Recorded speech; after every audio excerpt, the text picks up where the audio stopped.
Je l'ai vue, ce matin-là, dans la cuisine de notre appartement haussmannien du 7e arrondissement, penchée sur son café tiède, les lèvres pincées comme si le monde entier lui devait une dette. Inutile, avait-elle craché, d'une voix qui claquait comme un fouet sur la peau nue. Inutile. Le mot avait ricoché contre les murs lambrissés, imprégnant l'air d'une humidité parisienne, lourde de regrets non dits. Et moi, planté là, avec ma tasse de thé noir entre les mains tremblantes, j'avais souri. Un sourire de ceux qui savent que la vengeance n'est pas un cri, mais un murmure qui s'infiltre dans les veines. C'était le début de tout. Ou plutôt, la fin d'une illusion que j'avais cultivée pendant 10 ans. Ma belle-fille, Élise, 25 ans, avec ses cheveux châtains coupés au carré et ses yeux verts qui mentaient aussi bien que les politiciens à la télé. Elle rentrait d'une nuit blanche, probablement passée dans un de ces clubs branchés du Marais où l'on danse sur des mensonges. Sa mère, Isabelle, ma femme, dormait encore à l'étage, ignorant que notre petit cocon familial était déjà pourri de l'intérieur. J'avais élevé Élise comme la mienne depuis qu'elle avait 15 ans, après le divorce chaotique de sa mère avec ce raté d'avocat. J'avais payé ses études à Sciences Po, ses robes de créateur, ses caprices de petite bourgeoise en herbe. Et ce matin-là, pour une broutille, un retard dans le paiement de son loyer qu'elle avait omis de me rappeler, elle m'avait traité d'inutile. Inutile. Le mot avait allumé une étincelle dans le noir de mon âme. Je n'étais pas un homme de violence gratuite. Non, j'étais un artisan de la douleur précise, forgé dans les ombres de mon passé que personne ne connaissait. Pas même Isabelle. Surtout pas elle. Je remontai dans mon bureau, une pièce exiguë au dernier étage, avec vue sur la tour Eiffel qui se dressait comme un phallus d'acier dans le ciel gris de décembre. Paris, cette garce magnifique, enveloppée d'un brouillard qui étouffait les cris. Je m'assis devant mon ordinateur, les doigts effleurant le clavier comme un pianiste avant un requiem. Élise croyait que j'étais un comptable retraité, un de ces vieux schnocks qui passaient leur journée à relire Proust pour oublier leur impuissance. Mais j'avais été autre chose. Bien avant Isabelle, avant ce mariage arrangé pour combler nos solitudes respectives. À 30 ans, j'étais un agent du renseignement, infiltré dans les réseaux mafieux marseillais. J'avais vu des hommes se noyer dans la Méditerranée avec des balles dans la nuque, des femmes vendues comme du bétail dans les ruelles de Belleville. J'avais tué, oui, mais toujours pour un but plus grand, démanteler un cartel qui pompait le sang de la France. Puis, un jour, lors d'une opération foireuse à Lyon, j'avais pris une balle pour un collègue, un gosse de 22 ans qui n'avait pas le cran de presser la détente. J'avais porté le chapeau, acquitté pour légitime défense, mais rayé des cadres, marqué au fer rouge comme un paria. Depuis, je vivais dans l'ombre, consultant freelance pour des assureurs, mais mes contacts. Ah, mes contacts étaient des fantômes qui hantaient encore les bas-fonds. Élise ignorait tout cela. Pour elle, j'étais le beau-père Fallot, l'ombre de sa mère.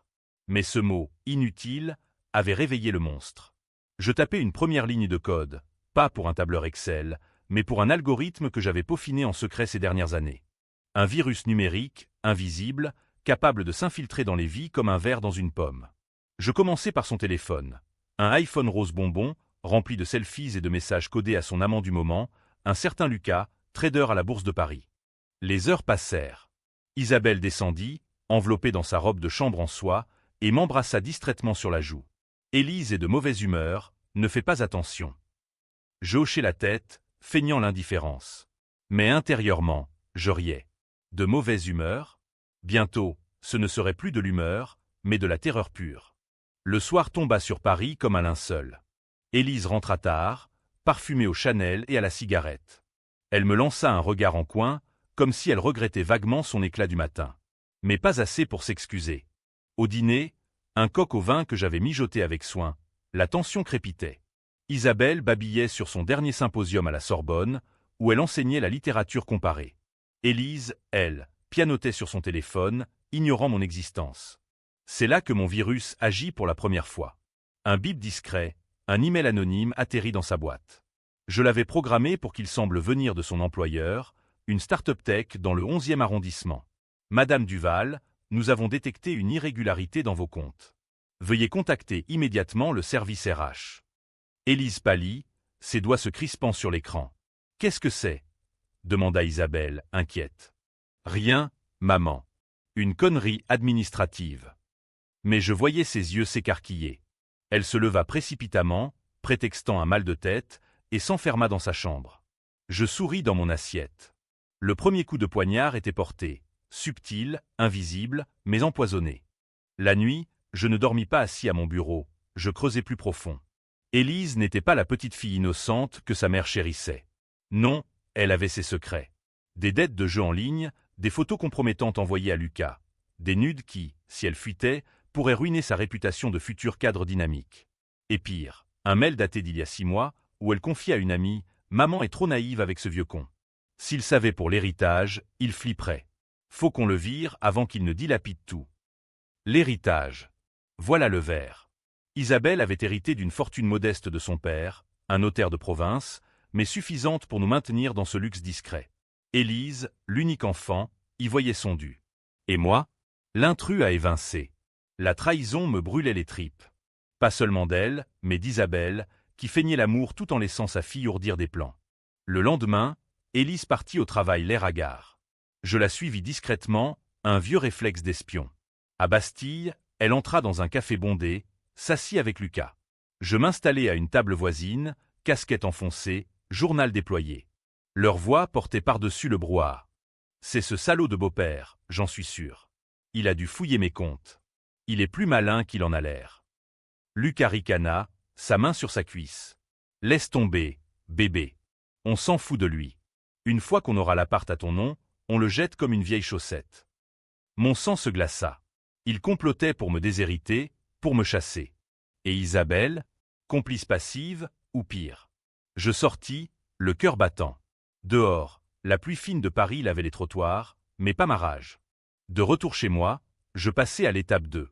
Un appel anonyme à un contact marseillais, un hacker que j'avais sorti de tôle jadis. Fouille-moi ce Lucas. Tout. 1 heure plus tard, un dossier, fraude boursière, liaisons multiples et un détail croustillant. Il couchait avec la sœur d'Élise, une rumeur qui pouvait exploser comme une grenade. Mais je ne frapperai pas encore. La vengeance, c'est une danse lente, un tango où l'on saigne l'autre goutte à goutte. Ce soir-là, au dîner, Élise était nerveuse, évitant mon regard. Isabelle, sentant la tempête, proposa un verre de Bordeaux. À la famille, trinquatait-elle. Je levai mon verre, les yeux dans ceux d'Élise. À l'inutilité, murmurai-je si bas qu'elle seule l'entendit. Son visage se décomposa. Les jours suivants furent un prélude à l'enfer. Mon virus s'étendit. Des faux relevés bancaires qui laissaient croire à Élise qu'elle était surendettée, des appels de créanciers imaginaires. Elle paniquait, hurlait au téléphone avec Lucas. C'est lui. Ce vieux fou. Il me sabote. Mais comment le prouver? J'étais l'ombre, l'inutile qui tissait sa toile. Puis vint le premier craquement. Isabelle me confronta un soir, dans notre chambre aux rideaux de velours. Élise dit que tu la harcèles, que tu as piraté son ordi. C'est vrai? Sa voix tremblait, un mélange de peur et de doute. Je la regardais, cette femme que j'avais aimée, ou cru aimer. Et toi, Isabelle, sais-tu ce que ta fille prépare? L'héritage, l'appartement. Elle veut me briser. Elle blêmit. Tu mens. Élise n'est pas comme ça. Mais le doute s'insinua, comme un poison lent. Je plantai la graine, un faux email, envoyé, par Élise à une amie, détaillant le plan. Isabelle le trouva, par accident, sur l'ordinateur familial. La nuit, j'entendis leurs pleurs à travers les murs. La famille se fissurait. Élise contre-attaqua maladroitement. Elle tenta de me faire accuser de violence domestique, une marque au bras qu'elle s'était faite elle-même, prétextant une chute. La police vint, 2 agents las de la préfecture. Je les laissai entrer, calme, narrant l'histoire avec une précision chirurgicale. Regardez ses ongles, messieurs. Ils sont cassés, comme si elle avait griffé un mur pour simuler. Ils partirent, dubitatifs, mais Élise enragée. C'est alors que je décidai d'accélérer. J'avais pris le blâme pour quelqu'un d'autre, autrefois, ce collègue à Lyon. Aujourd'hui, je ferai porter le chapeau à Élise pour un crime qu'elle n'avait pas commis. Pas encore. Lucas était la clé. J'envoyai une type anonyme à la brigade financière. Preuve de ses fraudes, liées à Élise comme complice fictive. Une transaction bidon sur son compte. Le lendemain, les menottes claquèrent. Élise fut emmenée au commissariat de la rue de Lutèce, menottée comme une vulgaire voleuse. Isabelle hurla, je feignis le choc. Mais intérieurement, c'était l'extase. Inutile, elle verrait.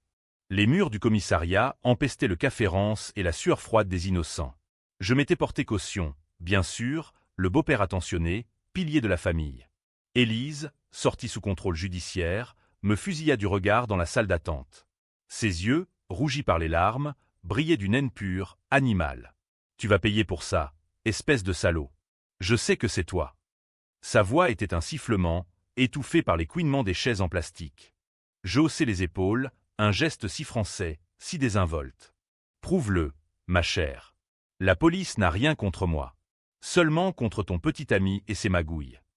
Elle s'approcha, trop près, son parfum mêlé à l'odeur de la peur. Lucas est clean. C'est toi qui as fabriqué ces preuves. T'es un monstre. Monstre. Mieux qu'inutile. Je lui souris, dents serrées. Et toi, Élise, que es-tu, sinon une petite garce qui complote contre son propre sang? L'héritage, hein? Tu croyais que je ne le saurais pas? Elle recula, comme frappée. Isabelle arriva alors, pâle comme un spectre, et l'emmena sans un mot pour moi. La graine était plantée. La mère doutait maintenant de sa fille. De retour à l'appartement, l'atmosphère était un champ de mine. Isabelle me supplia de « arranger les choses ». Arranger? J'avais passé des nuits à cartographier leur chute. Laisse la justice suivre son cours, répondis-je, versant du vin dans des verres qui tremblaient légèrement. Élise s'enferma, mais je savais qu'elle bouillonnait. Mon virus, tapi dans son téléphone, enregistrait tout. Ses recherches frénétiques sur comment piéger un beau-père, ses messages à Lucas, il faut le tuer, ce porc. Tuer. Le mot me fit rire, un rire silencieux dans le noir de mon bureau. Elle n'avait aucune idée de ce que signifiait vraiment tuer. Moi, si. À Marseille, j'avais tenu un homme au-dessus du vide, ses jambes battant l'air comme un pantin désarticulé. Il avait supplié, pissé dans son froc. Je l'avais lâché, pas par pitié, mais parce que la chute était plus poétique. Élise rêvait de violence. Je l'avais vécu. Les jours suivants, Paris se referma sur nous comme une tenaille. Élise perdit son job. La start-up, effrayée par le scandale, la vira discrètement. Lucas disparut, emporté par une rafle de la finance. Seule dans sa chambre, elle sombra. Alcool, pilule volée dans la pharmacie de maman. Isabelle, déchirée, me confia un soir, levée contre moi, je ne sais plus qui croire. Élise. Elle a changé. Changé? Elle n'avait jamais été innocente. J'avais les preuves. Un journal intime numérique, crypté maladroitement, où elle notait ses plans pour me ruiner, me diffamer, même me faire interner en prétextant une démence sénile. Je décidai de frapper plus fort. Un contact à la préfecture, un flic que j'avais aidé jadis, me fournit un dossier sur Élise. Pas grand-chose, une amende pour stationnement illégal, un vol à l'étalage adolescent, mais suffisant pour gonfler le bluff. J'orchestrai une perquisition, faux témoignage anonyme sur du trafic de drogue dans l'appartement. La police débarqua à l'aube, fracassant la porte de sa chambre. Élise hurla, nue sous son drap, du coq en poudre sur la table de nuit, que j'avais placé là, bien sûr. C'est pas à moi. C'est lui. Il m'encadre. Ses cris résonnèrent dans le couloir, réveillant Isabelle qui vomit de terreur dans les escaliers. Les agents, impassibles, emportèrent les sachets. Moi, en pyjama froissé, je jouais l'innocent outragé. Mon Dieu, Élise. Comment as-tu pu? À la garde à vue, elle craqua. Pas pour avouer, oh non, mais pour accuser. Elle raconta tout, mais sabotage, le virus, les emails falsifiés. Mais sans preuve tangible, c'était la parole d'une junkie présumée contre celle d'un pilier de la société. Le juge, un vieux renard de la place Vendôme, l'a remis en liberté conditionnelle, avec obligation de soins. Isabelle, brisée, demanda le divorce. Pas de moi, d'Élise. Je ne peux plus, chérie. Tu nous détruis. Élise s'effondra. Pour la première fois, je vis la peur vraie dans ses yeux, pas la colère factice de la bourgeoise gâtée. Elle me supplia, un soir pluvieux, agenouillée dans le salon. Papa, je t'en prie. Aide-moi. C'était une erreur, tout ça. L'inutile. Je ne le pensais pas, papa. Le mot me transperça. J'avais voulu être ça pour elle, un père. Mais elle avait choisi la trahison. Je l'aidai, en apparence. Je payais un avocat, un requin du barreau, pour la tirer d'affaire. Mais en sous-main, je tissais la toile finale. Mon passé ressurgit, un appel à Marseille. J'ai besoin d'un fantôme. Quelqu'un qui efface des traces. Ils envoyèrent Raoul, un tueur à gages repenti, maintenant livreur de pizza. Mais son passé collait comme de la glu. Je l'infiltrai dans la vie d'Élise. Il devint son thérapeute, recommandé par l'avocat, un psy bidon, en réalité. Séance où il la poussait à confesser, à filmer ses aveux. Elle parla de l'héritage, de Lucas, de son mépris pour moi. Il est rien. Un parasite. Chaque mot, enregistré, serait sa chute. Isabelle, entre-temps, sombra dans la dépression. Nos nuits étaient des champs de bataille silencieux. « As-tu vraiment fait tout ça ?» me demanda-t-elle un soir, un verre de cognac à la main. Je niai, bien sûr. Mais le doute la rongeait. Et si j'étais le monstre? La question plana, empoisonnant notre lit. Puis, le twist intermédiaire, Élise découvrit ma première vie. Par hasard? Non, je l'avais laissé trouver un vieux dossier, caché dans le grenier. Photo jaunie d'opération, une médaille effacée. Elle débarqua dans mon bureau, dossier en main, tremblante. « T'es qui, bordel? Un espion? Un assassin ?» Ses yeux brillaient d'une lueur nouvelle. Pas de peur, mais d'excitation malsaine. « T'as tué des gens, hein? Pour venger quoi ?» Je la regardais, calme. « Pour protéger ce que j'aime. Comme toi, avec l'héritage. » Elle rit, un rire hystérique. « Protéger? T'es un malade. Mais maintenant, je sais. Je vais tout balancer à maman, à la presse. Tu vas crever en tôle. » Contre-attaque. Elle appela un journaliste freelance, un de ces vautours du canard enchaîné. Rendez-vous fixé dans un bistrot de Montparnasse. Je l'interceptai avant. Raoul, sous mes ordres, simula un accident. Le journaliste glissa sur une peau de banane, littéralement, se brisant la nuque sur le trottoir mouillé. Élise assista, horrifiée, depuis la terrasse. « C'est toi !» hurla-t-elle en courant vers moi. Je la saisis par le bras, la traînant dans une ruelle. « Écoute-moi bien, petite. Tu crois jouer avec le feu? Moi, j'ai dansé dans les flammes. Balance ce que tu veux. Personne ne te croira. T'es déjà taché de coques et de dettes. » Elle se débattit, crachant des insultes. Mais pour la première fois, elle avait peur de moi. Vraiment. De retour chez nous, Isabelle nous trouva échevelés. « Qu'est-ce qui se passe ?» Élise fondit en larmes, il m'a menacé. Il a tué ce type. Isabelle me regarda, et je vis la fracture. C'est vrai. Je soupirai, théâtral. Demande-lui pourquoi le journaliste voulait la voir. Pour un scandale sur elle, pas sur moi. Le mensonge tint.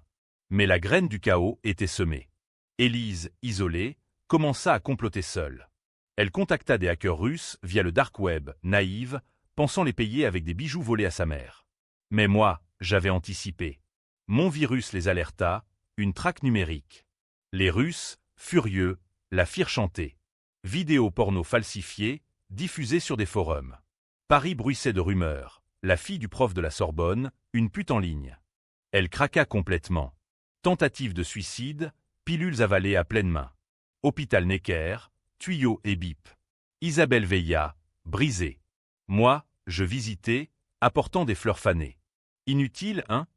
Murmurai-je à son oreille comateuse.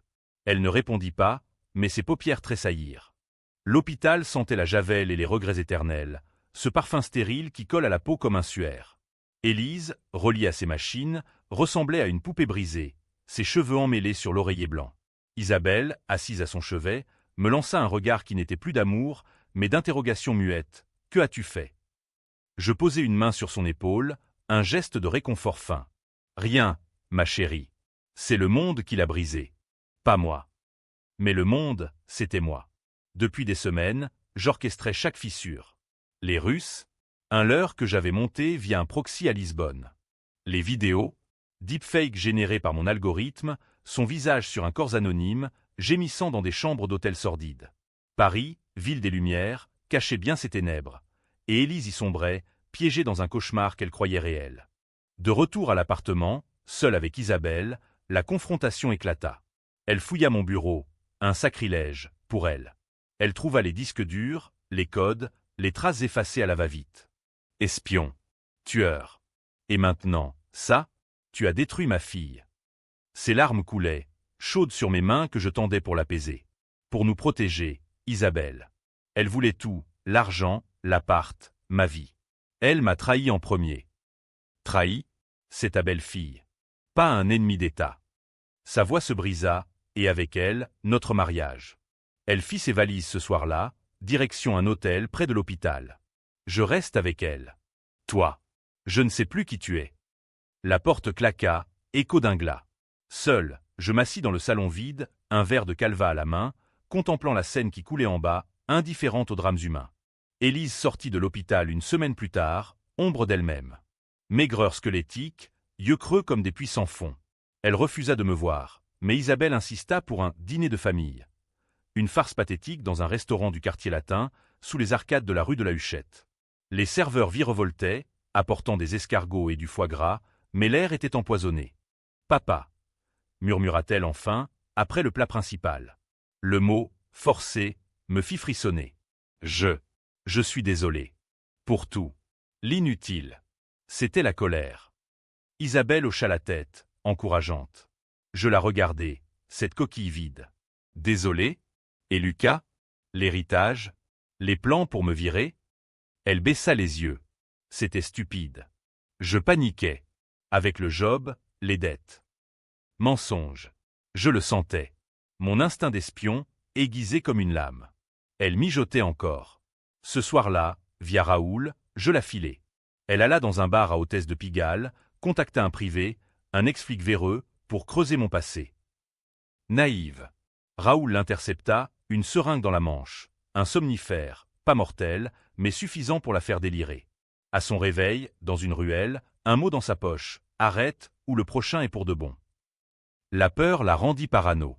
Elle barricada sa chambre, appela un serrurier pour changer les serrures. Isabelle, témoin de sa folie, me téléphona en pleurs, elle divague. Parle de toi comme d'un assassin. Aide-moi, je t'en supplie. Aider? J'étais le poison et l'antidote. Je vins, jouant le sauveur. Séance des interventions familiales, avec un psy payé rubis sur l'ongle. Élise hurla ses accusations. Virus, perquisition, vidéo. Le psy, briefé, hocha la tête. Symptômes de paranoïa, mademoiselle. Peut-être un trouble bipolaire. Diagnostic scellé. Médicament forcé, internement volontaire à Sainte-Anne. Isabelle signa les papiers, épuisée. C'est pour son bien. Pour son bien. Ironie cruelle. Moi, je visitais, apportant des livres, Camus, pour l'absurde, Sartre, pour l'enfer c'est les autres. Elle me fixait à travers la vitre, muette, mais ses yeux hurlaient, vengeance. C'est là que le passé me rattrapa. Un appel anonyme, une voix rauque de Marseille. Ton fantôme, Raoul? Il a craqué. Parle aux flics. Sur toi. Lyon, 1998. La balle que t'as prise. C'était pas un accident. T'as couvert un meurtre. Mon sang se figea. Raoul, le traître. Il avait vendu mon secret pour une remise de peine imaginaire. La police frappa à ma porte 2 jours plus tard. Pas pour Élise, mais pour moi. Dossier rouvert, homicide volontaire, dissimulé. Monsieur Lefebvre, vous êtes en garde à vue. Isabelle, présente, s'effondra. C'est vrai? Tout? Je ne répondis pas emmené menottes au poignet. Je vis Élise, sortie pour une promenade thérapeutique, me toiser depuis le couloir de l'asile. Un sourire, le premier vrai, sur ses lèvres gercées. Inutile, hein? La garde à vue fut un purgatoire. Interrogatoire interminable sous les néons blafards du 36 quai des Orfèvres. Le juge, un jeune loup, me cuisait « Vous avez pris la faute pour Duval, votre collègue. Mais il a tué l'informateur. Et vous, vous avez tiré la seconde balle pour achever. » Faux. J'avais couvert un suicide maquillé pour protéger l'unité. Mais les preuves? Raoul avait tout falsifié, photos truquées, témoignages bidons. Isabelle vint me voir, séparée par la vitre. Pourquoi ne m'as-tu rien dit? Ses yeux, rougis, cherchaient l'homme qu'elle avait épousé. Pour te protéger. Toi, Élise. Mensonge pieux. Elle secoua la tête. Élise dit que tu l'as poussé à bout. Que tout est ta faute. La trahison d'Isabelle, profonde, inattendue, me frappa comme un coup de poignard. Elle choisissait sa fille. Contre moi. Libéré sous caution, mes avocats, des requins de Neuilly, firent des miracles, je rentrai dans un appartement pillé par le doute. Élise était sortie, placée sous tutelle d'Isabelle. Elle vivait chez une tante en Normandie, fuyant Paris et ses fantômes. Mais moi, je n'avais pas fini. La vengeance, chez les Français, est un art patient, comme un vin qui mûrit en cave. Je contactai un dernier allié, un notaire corrompu, vieil ami de Marseille. L'héritage d'Isabelle, détourné subtilement. Faux testament, fonds offshore. Quand elles rentrèrent, fauchées, l'appartement hypothéqué, Élise explosa. C'est toi. Encore toi. Isabelle, découvrant les papiers, me confronta une dernière fois. Tu nous as volés. Pourquoi? La haine? Pour l'équilibre, répondis-je. Tu as choisi. Maintenant, assume. Le climax s'approchait. Élise, désespérée, tenta le tout pour le tout, un attentat domestique. Gaz ouvert dans la cuisine, allumette prête. Mais Raoul, repenti ou feignant. M'alerte. J'arrive à temps, la plaque au sol. Elle me fait face, allumette en main. Meurs, inutile. Hurle-t-elle. Je la désarme d'un geste fluide, vestige de mon entraînement. Elle s'effondre, sanglotant. Pourquoi? Je voulais juste vivre. Sans toi. Isabelle surgit, horrifiée. Arrêtez. Tous les deux. Mais c'était trop tard. La police, appelée par Raoul, embarque Élise pour tentative de meurtre. Moi, innocent, encore. Isabelle me quitte pour de bon, emportant ce qui reste de notre vie. La pluie martelait les vitres de l'appartement comme des accusations divines, un déluge biblique sur Paris qui noyait les lumières de la tour Eiffel dans un voile grisâtre. Élise avait été emmenée, menottée une fois de plus, ses cris résonnant encore dans le hall. « Salaud! Tu paieras !» Isabelle, pâle comme un linceul, avait ramassé son sac et disparu dans la nuit, un taxi l'emportant vers une destination inconnue. Probablement la maison familiale à Deauville, loin de cette ville qui nous avait tous corrompus. Seul, je m'assis sur le canapé usé, un verre de pastis à la main, l'anis brûlant ma gorge comme un remords tardif. La vengeance avait été exquise, un opéra wagnérien de trahison et de chute, mais maintenant, le silence était assourdissant. Mon passé, ce fantôme que j'avais cru enterré, rampait à nouveau. Le dossier Lion rouvert, les ombres de Marseille qui s'allongeaient. Raoul avait vendu la mèche. Mais pourquoi? Vengeance personnelle? Ou pire, un piège tendu par d'anciens ennemis? Le lendemain, l'audience préliminaire pour Élise. Je m'y rendis, costume impeccable, cravate noire comme un corbillard. La salle du palais de justice, avec ses boiseries sombres et ses juges impassibles, empestait la sueur de la défaite. Élise, flanquée d'un avocat commis d'office, un genou nerveux, me fusilla du regard. Il m'a provoqué. C'est lui, le monstre. Le procureur, un homme au menton fuyant, hocha la tête. Tentative d'homicide aggravée par antécédent. Peine requise, 5 ans ferme. Isabelle témoigna, voix chevrotante, « Ma fille. Elle n'est pas comme ça. C'est le stress, la dépression. » Mais ses yeux évitaient les miens. Trahison confirmée. Elle prenait le parti d'Élise, gobe sa version tordue. Le juge, après délibéré, prononça la peine, 3 ans, avec sursis partiel et thérapie obligatoire. Élise s'effondra en sanglots, emmenée par les gendarmes. Son regard, en passant près de moi, murmura « Ce n'est pas fini ». Oh, elle avait raison. Dehors, sous un ciel plombé, je reçus un appel. Numéro masqué. Lefebvre, c'est Raoul. Faut qu'on parle. Café du coin, ce soir. Je sentis le piège, mais allais quand même. Le bistrot, niché dans une ruelle du 13e, puait le tabac froid et les arnaques. Raoul, bedonnant dans son imperméable, sirotait un demi. « T'as merdé, patron. » En couvrant Élise, j'ai attiré l'attention sur nous. Les flics creusent Lyon. Et toi? Ton silence?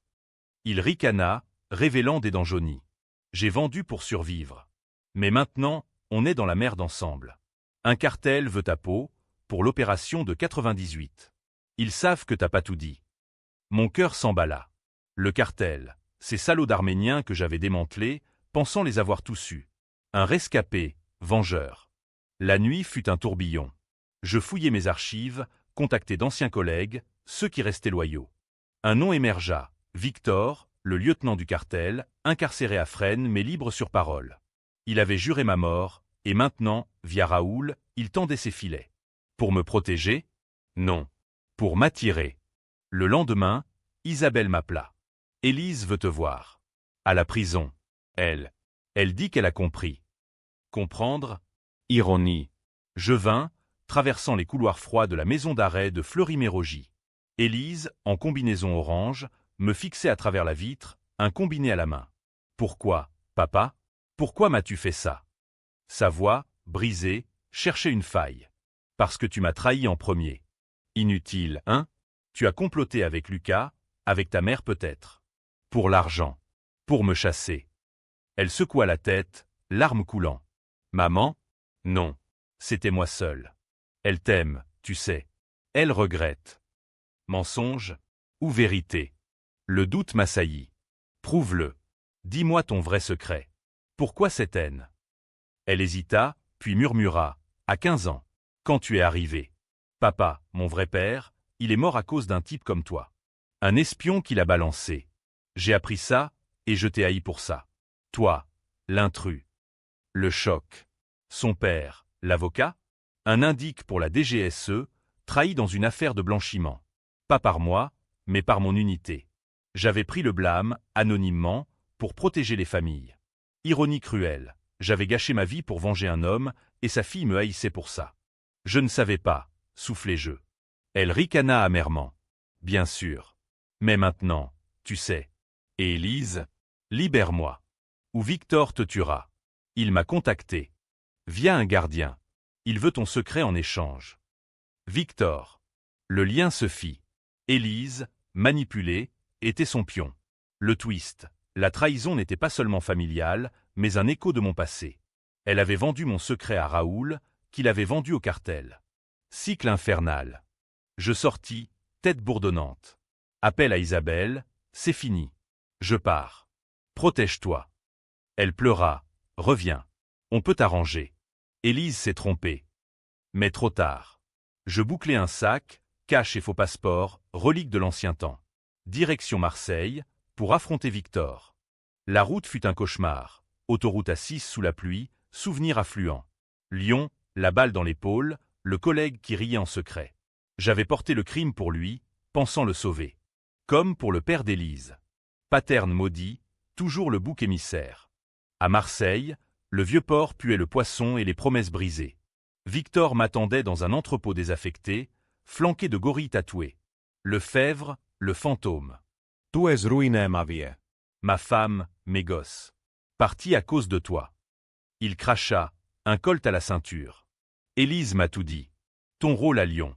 Tueur. Je négociais, voix ferme. Pas moi. Mon unité. J'ai couvert pour protéger les tiens. Mensonge partiel. Il rit, chargeant son arme. Prouve-le. Ou crève. Le combat fut brutal. Poing, chaise brisée, sang sur le béton. Je le désarmai, le plaquai au sol. Appelle tes chiens off. Élise est libre si tu fermes ta gueule. Il capitula, yeux haineux. Marché conclu. Mais ta famille, elle paiera. De retour à Paris, le climax familial. Isabelle m'attendait à l'appart, Élise relâchée sur intervention, ma dernière carte, un juge complice. Confrontation finale. Salon tendu, verre brisé. Élise hurla. Tueur. Tu as tué mon père. Isabelle, découvrant la vérité. Et moi, amoureuse d'un fantôme? Je révélai tout, le blâme pris pour son ex-mari, pour la sauver du scandale. J'ai gâché ma vie pour vous. Toutes les deux. Élise, brisée, s'effondra. Pardon. Victor m'a manipulé. J'étais sa revanche. Le moment de vérité. Vengeance ou pardon? Je tendis une main. Inutile? Non. Nous sommes tous utiles dans la douleur. Mais le choix controversé. Je falsifiai les preuves contre Élise, la lavant du gaz. En échange, elle jurait silence sur mon passé. Isabelle choisit, rester ou partir. Elle resta, mais fracturée. Le soleil se levait sur Paris comme une promesse mensongère, filtrant à travers les rideaux déchirés de notre appartement, peignant des stries dorées sur le parquet éraflé. La nuit avait été un vortex de confessions et de cris, un exorcisme familial où chaque secret avait été vomi comme un poison accumulé. Élise, recroquevillée sur le canapé, serrait un coussin contre sa poitrine, ses yeux rougis fixant le vide. Isabelle, à mes côtés, tenait ma main, un geste fragile, comme un fil tendu entre pardon et abîme. « C'est fini » murmura-t-elle, voix rauque d'épuisement. Fini? Dans l'âme française, rien ne l'est jamais vraiment. La vengeance, cette maîtresse jalouse, laisse toujours une cicatrice qui démange. J'avais libéré Élise des griffes de la loi, effaçant les traces numériques d'une main de maître, mon dernier tour de passe-passe, un virus suicide qui rongeait les preuves comme un acide. Victor, à Marseille, avait tenu parole. Silence radio, son cartel se repliant dans l'ombre. Raoul, disparu, volatilisé dans les ruelles de la Canebière, peut-être noyé dans le vieux port par ses propres démons. Mais le coup. Ah, le coup. Élise leva les yeux vers moi, pour la première fois sans haine, mais avec une pitié qui me brûlait plus que ses insultes. Tu as pris le blâme pour papa. Pour nous. Et je t'ai haï pour ça. Inutile? C'était moi, l'inutile. Une gosse gâtée qui projetait sa douleur. Ces mots, sincères, transpercèrent le mur que j'avais bâti autour de mon cœur. Je m'agenouillai près d'elle, posant une main sur son épaule. Geste paternel, enfin authentique. Nous l'étions tous. Mais la famille, c'est survivre à l'inutile. Isabelle se leva, traversant la pièce comme une ombre. Et maintenant? L'héritage, l'appart. Tout est hypothéqué par T. Manigance. Sa voix tremblait, un mélange de reproches et d'amour résiduel. J'avais détourné les fonds, oui, pour les punir. Mais aussi pour les protéger. Comptes offshore, anonymes, prêts à être restitués. C'est à vous. Toujours été. J'ai juste rééquilibré. Je lui tendis une clé USB, code des comptes. Elle la prit, hésitante, puis me serra contre elle. Monstre ou sauveur? Je ne sais plus. Mais je t'aime encore. Le twist final surgit comme un coup de théâtre maupassantien, imprévu et cruel.